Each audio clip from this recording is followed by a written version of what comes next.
بسم اللہ الرحمن الرحیم۔ السلام علیکم ناظرین، آپ یوٹیوب چینل دیکھ رہے ہیں، میں عمران خان ہوں۔ ناظرین، سب سے پہلے اسپین سے آنے والی ایک زبردست خبر میں آپ کو بتاتا ہوں۔ ایک مقابلہ ہوتا ہے یورپ کے اندر جس کا نام ہے یورو ویژن۔ یہاں پہ گانے کا مقابلہ ہے اور یہ عالمی سطح کا مقابلہ ہے۔ یہاں 25 ممالک سے گلوکار آتے ہیں، وہ گانے گاتے ہیں، اپنا اپنا ٹیلنٹ لے کر آتے ہیں۔ کوئی پہلے نمبر پہ آتا ہے، دوسرے نمبر پہ کوئی ملک آ جاتا ہے، کوئی تیسرے پہ، کوئی چوتھے پہ۔ وہ اس طریقے سے جو ہے وہ بہت سارا ٹیلنٹ بھی سامنے آتا ہے۔ تو یہ مقابلے ہوتے ہیں ممالک کے۔ یہ بڑا مقبول ہے یورو ویژن جو ہے پورے یورپ کے اندر، اور لاکھوں لوگ اس کو ایک وقت میں دیکھ رہے ہوتے ہیں۔ تمام بڑے بڑے نشریاتی اداروں کے پاس اس کے کاپی رائٹس ہیں، وہ انہیں دکھا رہے ہوتے ہیں۔ تو یہ ایک بڑا زبردست کام ہے، بہت پیسہ اس کے اندر کمایا بھی جاتا ہے، خرچ بھی کیا جاتا ہے۔ یورپ کا مقبول ترین ایک پروگرام ہے یورو ویژن، جس میں گلوکار آتے ہیں۔ 25 ممالک اس مرتبہ اس میں حصہ لے رہے تھے۔ ویانا میں، آسٹریا میں اس کا گرینڈ فینالے ہو رہا تھا۔ جیسے آپ نے دیکھا ہوگا پاکستان میں پاکستان آئیڈل کے نام سے ایک مقابلہ ہوتا ہے، انڈین آئیڈل کے نام سے انڈیا میں ہوتا ہے۔ تو اس قسم کے مقابلے یہاں پہ ہمارے ریجن میں بھی ہوتے ہیں، چائنا میں بھی ہوتے ہیں، باقی ممالک میں بھی ہوتے ہیں۔ تو یہ مقابلہ چل رہا تھا، تو اسپین نے اس مقابلے کا گرینڈ فینالے نہیں دکھایا۔ حالانکہ یہ بہت بڑا نقصان تھا، لیکن انہوں نے کیوں نہیں دکھایا؟ یہ ہے سب سے بڑی خبر۔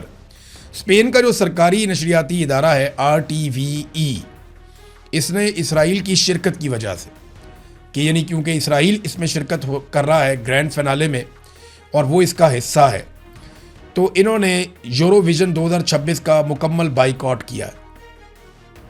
1961 کے بعد ایسا پہلی مرتبہ ہوا ہے، یعنی یہ پروگرام 1961 سے دکھایا جا رہا ہے۔ 39 سال وہ اور 26 سال یہ، لگ بھگ 70 سال سے آپ یہ سمجھ لیں کہ یہ پروگرام چل رہا ہے۔ لیکن 1961 کے بعد پہلی مرتبہ اس پروگرام کی بجائے متبادل پروگرام نشر کیے گئے۔ جیسے ہی ویانا میں فائنل کا آغاز ہوا، جو بیان جاری کیا گیا اسپین کے ٹی وی چینل کے اوپر، وہ یہ تھا کہ یورو ویژن ایک مقابلہ ہے، لیکن انسانی حقوق کا کوئی مقابلہ نہیں ہے۔ یہاں لاپرواہی یا بے حسی کی کوئی گنجائش نہیں ہے۔ فلسطین کے لیے، امن کے لیے اور انصاف کے لیے۔ یعنی اسپین نے بائیکاٹ کر دیا شاندار پروگرام کا لگ بھگ 70 سال میں پہلی مرتبہ۔ جبکہ پاکستان نے کیا حاصل کیا اس بیچ میں، آپ فرق دیکھیں نا۔ اسپین بائیکاٹ کرتا ہے، آئرلینڈ بائیکاٹ کرتا ہے، نیدرلینڈ بائیکاٹ کرتا ہے، سلوینیا اس کا بائیکاٹ کرتا ہے، آئس لینڈ بھی اس کا بائیکاٹ کرتا ہے۔ یہ ممالک بائیکاٹ کر رہے ہیں، جبکہ پاکستان نیتن یاہو کو دکھا رہا ہے۔ پاکستانی ٹی وی چینلز پہ پہلی مرتبہ یہاں پہ جو سب سے بڑا مقبول لیڈر ہے اس کو نہیں دکھایا جاتا، لیکن نیتن یاہو کو دکھایا جاتا ہے۔ ایران کی بات سنوائی جائے یا نہ سنوائی جائے، اسرائیلی پارلیمنٹ کی کارروائی دکھائی جاتی ہے، اور یہ پاکستان کے نیشنل ٹیلی ویژن کے اوپر کیا جاتا ہے۔ دیکھیں اسپین وہ کیا کر رہا ہے، وہاں کے جو حکمران ہیں وہ ایک سیکولر ملک ہے، وہ کیا کر رہا ہے، اور پاکستان اسلامی جمہوریہ پاکستان ہے، اور پاکستان کا رد عمل اس کے اوپر کیا ہے۔ حالانکہ پاکستان اب تک اسرائیل کو تسلیم نہیں کرتا۔ اسپین ایسا ملک نہیں ہے جو اسرائیل کو تسلیم نہیں کرتا، پاکستان ایسا ملک ہے جو اسرائیل کو تسلیم نہیں کرتا۔ ہمارے پاسپورٹ کے اوپر لکھا ہوا ہے کہ آپ اس پاسپورٹ پہ اسرائیل نہیں جا سکتے، یا کوئی اسرائیلی اپنے پاسپورٹ پہ پاکستان نہیں آ سکتا، کیونکہ ہم انہیں مانتے ہی نہیں ہیں، ہم ریکگنائز ہی نہیں کرتے۔ لیکن آپ یہ دیکھیں کہ آج پاکستان کہاں پہ کھڑا ہے۔ یہ فیلڈ مارشل عاصم منیر کی پالیسی ہے۔ اس سے پہلے جنرل باجوہ کی بھی یہ خواہش تھی، جس کا اظہار وہ کئی مرتبہ کر چکے تھے۔ اب ذرا تھوڑا پاکستان میں آئے۔ ہماری یہ خبر تھی، اس کی تصدیق IMF نے بھی کر دی ہے۔ پہلے جو IMF نے تصدیق کی ہے وہ میں آپ کے سامنے رکھ دیتا ہوں۔ میں آپ کو کئی دنوں سے بار بار ایک بات کر رہا ہوں کہ جناب پاکستان کے اندر موجودہ حکومت تیل کے عالمی بحران کو، ابھی وہ اتنا بڑا نہیں ہے، پاکستان میں موجودہ حکومت اس کو اپنے منافع کے لیے استعمال کر رہی ہے، کیونکہ پاکستان کے اندر ٹیکسز جمع نہیں ہو رہے، ریونیو کلیکشن ہو نہیں پا رہی، کاروبار زندگی بند ہے، لوگ کوآپریٹ نہیں کر رہے، حکومت کو لوگ مانتے نہیں ہیں، لہٰذا حکومت لوگوں کی جیبیں کاٹ رہی ہے اور پیسہ اکٹھا کر رہی ہے پیٹرولیم مصنوعات کے اوپر لیویاں اور ٹیکسز لگا کر۔ اب IMF نے اس کی تصدیق کر دی ہے۔ حکومت کے ریونیو کا بڑا انحصار پیٹرولیم مصنوعات پر عائد ٹیکسز پر ہے۔ یہ انکشاف اب IMF نے بھی کر دیا ہے۔ IMF نے فیڈرل بورڈ آف ریونیو کی ٹیکس وصولیوں میں کمی پر تشویش کا اظہار کرتے ہوئے انکشاف کیا کہ حکومتی ریونیو یعنی حکومت جو پیسہ بنا رہی ہے اس کا ایک بڑا انحصار پیٹرولیم مصنوعات پر عائد اضافی ٹیکسز پر ہے، جبکہ مختلف شعبوں کو GDP کا 1.2% ٹیکس چھوٹ بھی حاصل ہے۔ یعنی بہت سارے شعبوں کو ہم ٹیکس کے اندر چھوٹ بھی دے رہے ہیں، امیروں کو، طاقتور لوگوں کو، انہیں ہم ٹیکس کے اندر چھوٹ دیتے ہیں۔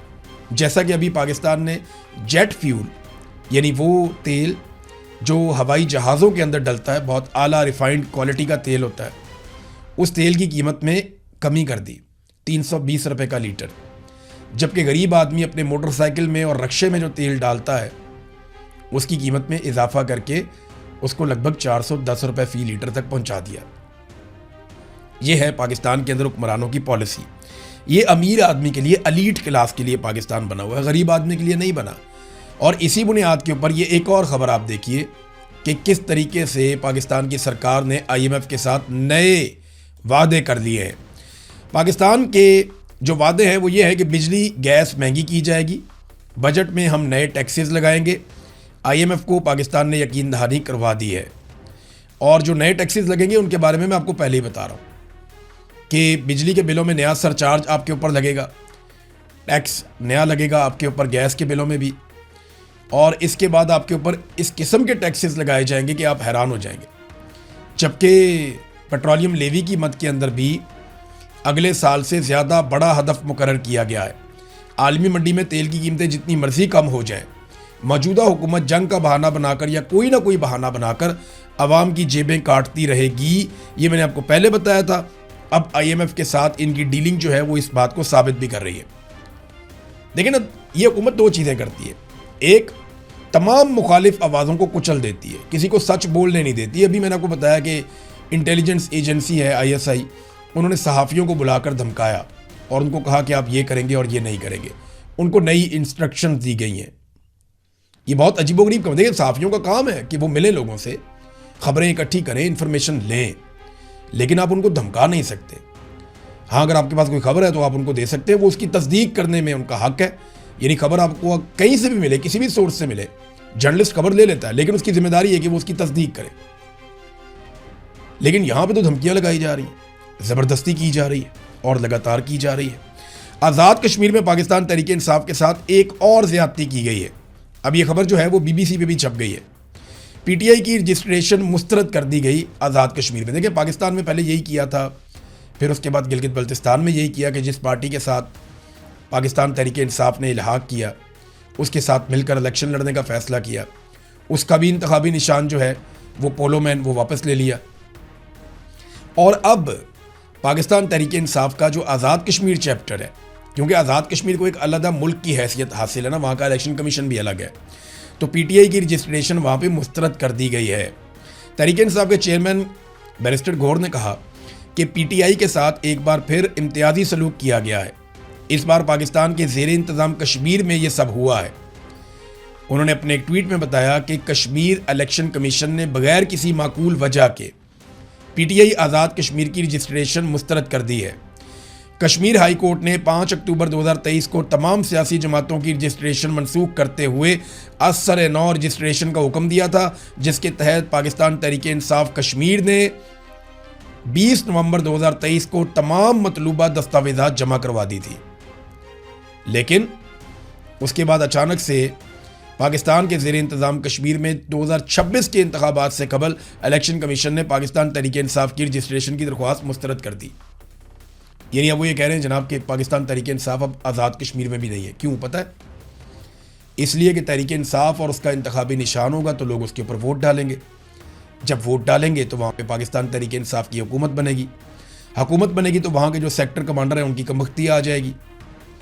دیکھیں، ہمیں یہ بات سمجھنی پڑے گی کہ پاکستان کی ملٹری اسٹیبلشمنٹ کم از کم 3 جگہ ایسی ہیں، ویسے تو پاکستان میں کہیں پہ بھی وہ یہ افورڈ نہیں کر سکتے کہ کوئی حکومت بن جائے جو پاکستان کی ملٹری اسٹیبلشمنٹ کے مفادات کے خلاف ہو، لیکن بلوچستان، گلگت بلتستان اور آزاد کشمیر۔ ناظرین، اب تک کے لیے اتنی خبریں کافی ہیں میرے خیال میں۔ نیکسٹ ویلاگ میں ملتے ہیں۔ اپنا خیال رکھیے گا، اپنے اس چینل کا بھی۔ اللہ حافظ۔